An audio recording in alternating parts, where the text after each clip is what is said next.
Good evening लोगोफोर नोंथांमोनखौ आंनि चेनेलाव बरायबाय बेलासे जानायनि माया सखौ लिंदों आरोना सुबुंग्रा सखाथ' खाथि जायो नालाय थांनोसैलाय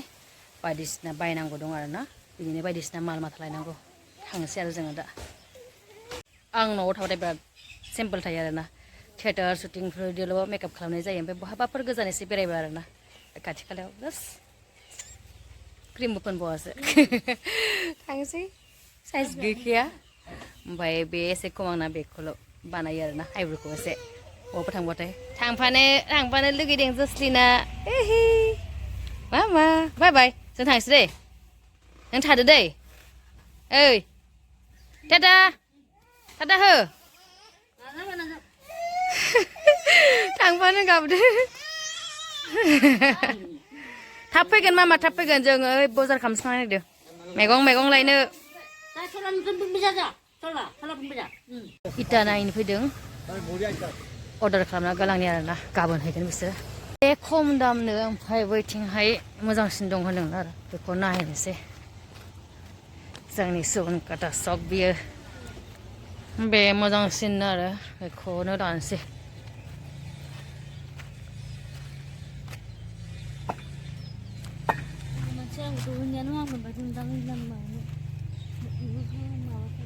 आंहाथ' आइडिया गैया बिदियाव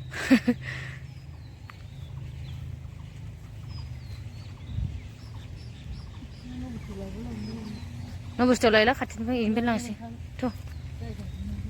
अर्डार खालामनानै फैबाय बिसोर गाबोन लांसिगोन आरोना ओमफ्राय आङो न'आव थाबाथाय माने जेरावबो थांनायानो जाया आरोना आइनि बिनानाव लिंनाय दं खाथिसो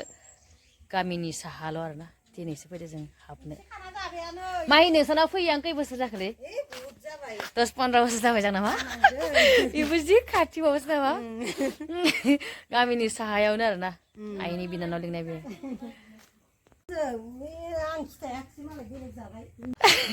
न' सफैलायबाय जि रान्दिनिया काराथार जाना 6ता जायोनो मोनानि ओंखामा मोनखायो आरोना फोमोनखाबाय फुरा जानोसैसो दा मोनानि ओंखामखौ जि थाब जायो आरोना गोजां बोथोर टाइमावहाय दा गरम बोथोर जाबासो बिराद लेट जायो मा सिबदो जेनेबा नोङो मा सिबदो मा सिबदो नों जेनेबा लाजिद' मेख्ला गाननायखाय गुड मर्निं लोगोफोर मेगन बुलायदों दासिम हासुदां बोला नों मामा जस्लिना सिखारा गिरायोलै दुगिथार ना मा मुवाखै नोंना रावबो होआखै आयै आंनि आबानो मानो रावबो मा मुवाखै देसन ना गाज्रिलै आबैमोना मामोना ना मा होनदे सिमा होदे दे सिमा हो होनदे आयै जोंहा मोनायावबो थाब जायो फुङावबो नै 6:30 जाबायनो फुंनि ओंखाम जानो जाबायानो मा जानोसैना याव पिम्पल्स जादों नामालै मामा ओंखाम जाना लानोसै फुरि फिसासो नै थाइजौ दंफाङाव जि थाइदों एबार नों मामा थौ आबै माम जाखांलायबाय आंना थोरसि सुनायल' आरोना डिउटिया संग्राया जोंहाना दंखायोना सानै होआथ' बाबाल गुरसि दे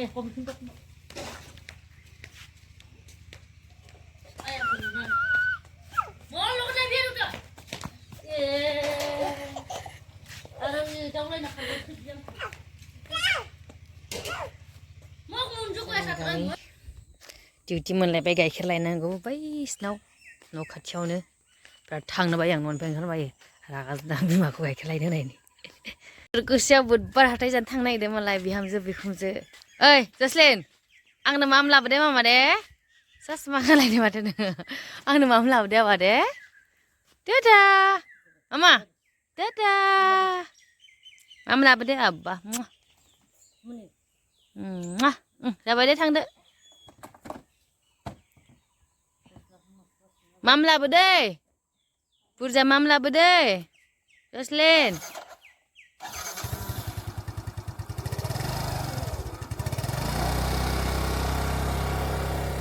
लामाथिं सोर फैदों सोर फैया नायबाय आरोना हारसिं ना मामोना बाजाराव थांनाय मालाय सानैबो उत्तरगुसि बाजार जायो जोंनि खाथियाव सुबुंगाथाथ' सनिबाराव जायो ओमफ्राय उत्तरगोसिया बुधबार जायो नालाय दिनै बुधबार बिसोर बजार खालामनो थांदों आरो ओमफ्राय उत्तरगोसनि इस्टामानो सुखि मोनो आरोना जायफ्रा फैयो मिन्थिखायो खाथिसो जोंनि बे सुकिया पिकनिक स्पट दं आरो थांनायानो जाया बिराद बोसोर जाबाय आं थांनाया मालाबा थांगोन र' एसे दाउखि खिलारदों माइ लामदों माइ खिनि लांदां जायगायाव आं माबा मोनसे बानायनो नागिरदों लोगोफोर साननैसो उनाव देखायगोन आं न'आव ओरैनो थास्लायस्लाय माबा मोनसे फिसा खामानि मावनायदों हाजिरा होगासिनो दं हाजिराफ्रा औवा दाननो थांदों एसे गरम जाहांबायानो ना थानो सुखुवा सुखुवा मोनग्रा जाबायानो बा थानो मा मोनग्रा जाबायानो माथो खालामनो न'आव थाबा जानाय लोंनाय थानाय बेनोसै मैयायो आं एक्टर बा एक्ट्रिस नायगिरनायनि आइराखि थियेटाराव मोनसे भिडिअ आपल'ड खालामदोंमोन आरोना गोबाङा बुजियाखै आं खनसे आरोबाव फिन बुजायना होफिननोसै थियेटारावहाय 1.5 मास बा 1 मास प्रेक्टिस जायो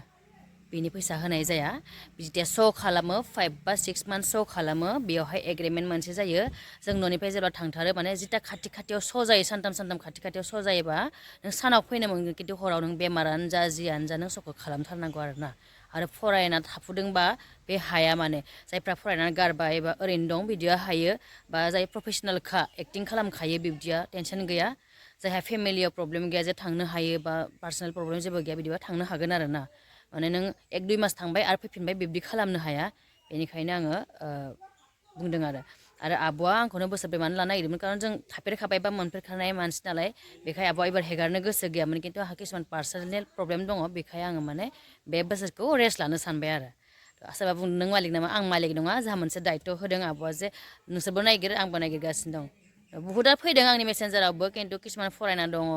ओंखायनो आं माने मिलायासै आरोना मिलायनाय नङा बिब्दिहाय दाबो नागिरगासिनो दं सोरबा सोरबा कन्टेक्टआव दङ नायनोसै सोर थायो मिथिगोन नोंथांमोना जाय फाइनाल जागोन उनावहाय ओमफ्राय बेखायनो आं बुंफिननाय जाबाय आरोना आं मालिक नङा एज ए एक्ट्रेस आब'जों खामानि मावदोंमोन थ' आब'आ आंखौ लाफिननो नागिरनायखाय आं होनदोंखि आं नाजागोन सासेबाबो नागिरना हरनो आरो नोंथांमोना नागिर होननानै आब'खौ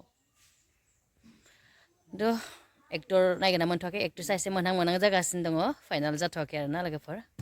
खायसे थियेटारावहाय फैसानि एसे प्रब्लेम जादों नोंथांमोना गासिबो मिथिखादों मानो होनबा स्प्रेड जाखायो बाथ्राफोराहाय निउसआनो जा जियानो जा फेसबुकआनो जा ससियेल मिडियानि जुगथ' खिन्थु जों आइराखियाव आं बोसोरनै थाबाय बेलेग गुबुन थियेटारावहाय बोसोरनै थादों